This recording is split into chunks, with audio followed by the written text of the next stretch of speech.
Okay then, on to the next two chords, E minor and D.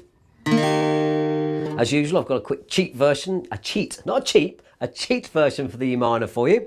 So let's start off with the E minor. This is probably, I would say, the easiest of the four chords to play, even though I've got a little cheaty version for you.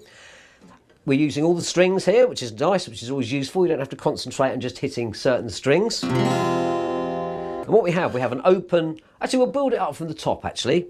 Open E, open B, open G, second fret of the D string, and that's an E note. I'm using my ring finger there. Some people may use the middle finger, but it's up to you what feels most comfortable. Then we have the second fret of the A string there, which is the B note, and then we have the bottom E, which is open. Strum all those together. Nice and easy. That's the E minor chord. And the notes of the E minor chord are E, B, and G. Okay? E, B, and G. So, that's nice and easy, isn't it? So the cheat way of playing this is just to use the open E, B, and G. It's such a cheat way that this hand can actually have a sip of beer while you're strumming. Fantastic. That's my sort of guitar playing. But I'm hoping you won't need those because it's relatively easy to play.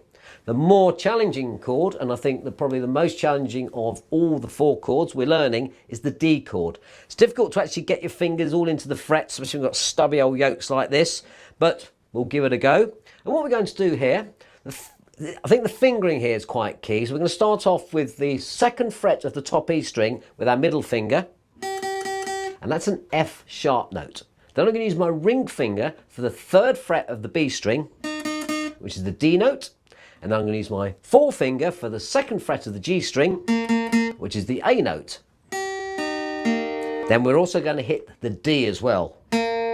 That's the root note because it's a D chord and that's the D note. So what we want to try and concentrate on is just strumming the D string upwards or downwards to the top string.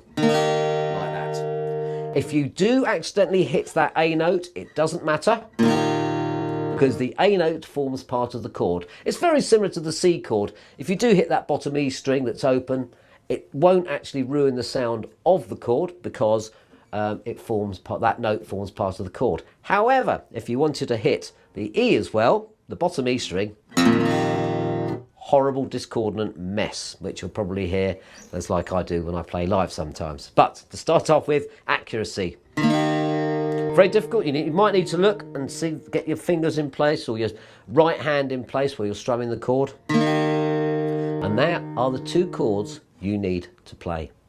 Two of the next chords you need to play the song. Again, as before, start from the top, work your way around and just make sure you know what those notes are or what fret and where you're going to put your fingers. And the same as the D.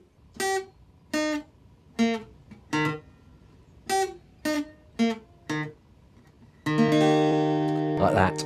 And it's exactly the same as the first two chords, the C and the G. Just keep on practicing those chords, using your thumb to get those get your digits onto the fretboard nice and hard. Don't overpress because one, your fingers start getting sore and bleeding, which is not particularly pleasant, but it will restrict your chord changing because if you're putting so much pressure on, although we've got tons of tips for you to change chords, it makes it much easier or more difficult if you're putting so much pressure on. So try and put the optimum pressure. How much pressure do you need to push down to make those notes sound out? And that's about right for me. I could press a lot harder, but if I press any less, there.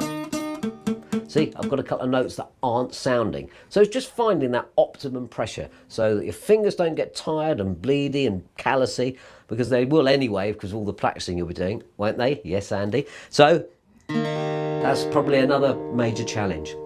Okay then, that's the E minor and the D chord.